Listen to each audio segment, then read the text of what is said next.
Le diagnostic ERP, état des risques et pollution. Donc l'état des risques et pollution, c'est un état informatif et un diagnostic immobilier obligatoire.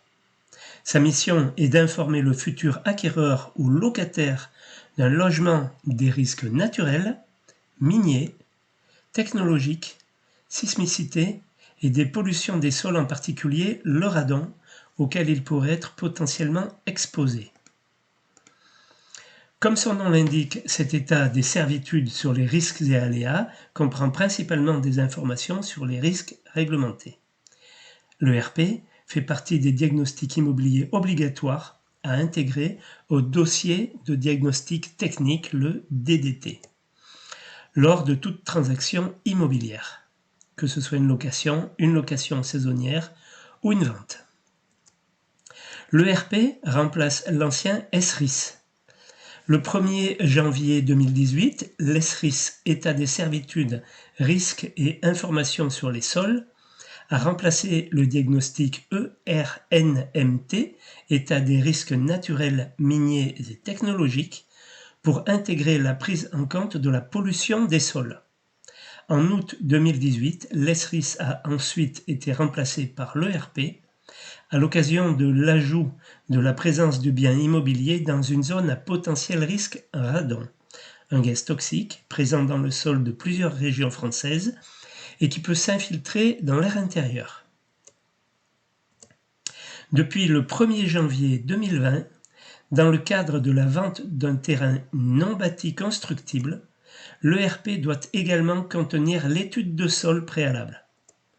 Celle-ci identifie les risques géotechniques d'un terrain et définit des principes généraux de construction permettant de les prévenir. L'étude géotechnique consiste à analyser le sol afin d'anticiper tous les risques de mouvement de terrain liés à la sécheresse et à la réhydratation des sols, c'est-à-dire au retrait et gonflement des argiles. Sa durée de validité est de 30 ans. Elle doit permettre d'affiner l'évaluation du risque à l'échelle du terrain. Alors la définition du diagnostic.